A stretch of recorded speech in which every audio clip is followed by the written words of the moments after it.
યુનિવર્સિટીના જૂના indoor stadium પાછળનું અધૂરું બાંધકામ 30 વર્ષથી વિકાસ ઝંખે છે. નક્કર આયોજન સાથે પ્રોજેક્ટ હાથ ધરાય તો જગ્યાનો સદુપયોગ થાય.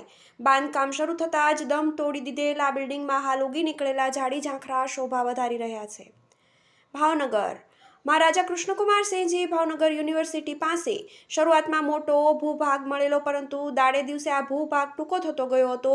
યુનિવર્સિટીના વિકાસ માટે કરોડોની ગ્રાન્ટો પણ આવી છે, પરંતુ વિવિધ બાંધકામ પ્રારંભે શુરા સમાન બન્યા છે. જેમાંનું યુનિવર્સિટી કેમ્પસમાં ઇન્ડોર સ્ટેડિયમ પાછળ રમતગમત માટે બનાવવામાં આવેલ બિલ્ડિંગે કોઈ કારણસર અધવચ્ચે દમ તોડ્યો હતો અને 30 વર્ષ થયા છતાં અધૂરા બાંધકામની દિવાલો પુરાતન જણાય છે અને અધૂરામાં પૂરું તેમાં ઉગી નીકળેલા ઝાડી ઝાંખરા વિકાસની ચાડી ખાય છે.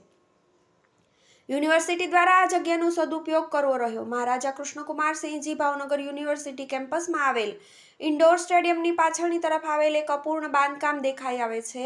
પહેલી નજરે જોતા એવું લાગે કે પુરાતત્વ વિભાગ દ્વારા ઉત્ખનન પછી આ બાંધકામ મળી આવ્યું હશે, પરંતુ બાંધકામની શૈલી જોતા નજીકના ભૂતકાળમાં આ બાંધકામ થયું હોય તેવું લાગે છે, જે 30 વર્ષ જૂનું છે. પરંતુ જોતા લાગે કે જે તે સમયે આ બાંધકામનો ખર્ચ સારો એવો થયો હશે, પણ બાંધકામ કોઈક કારણસર અધૂરું રહી ગયું હતું.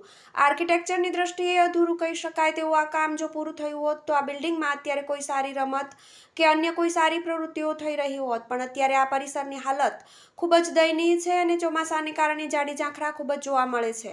અને જો આવી હાલત રહેશે તો ભવિષ્યમાં આ પરિસરમાં અનૈતિક પ્રવૃત્તિઓ થવાની સંભાવના છે.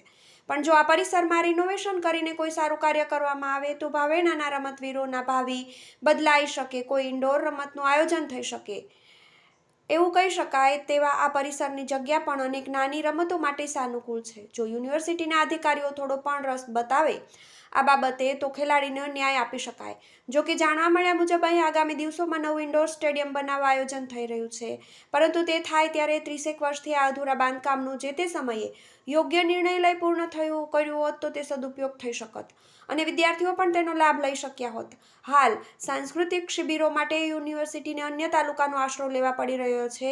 જે સ્થિતિનું નિર્માણ પુનઃ ન થાય તે માટે જાગ્યા ત્યારથી સવાર આ જગ્યાનો સદુપયોગ કરતા યુનિવર્સિટી સર્વોત્તા મંડળ દ્વારા યોગ્ય નિર્ણય લેવાય અને નવા ઇન્ડોર સ્ટેડિયમના કામની ઝડપ વધારવી જરૂરી બની છે. TV18 news Bhavnagar.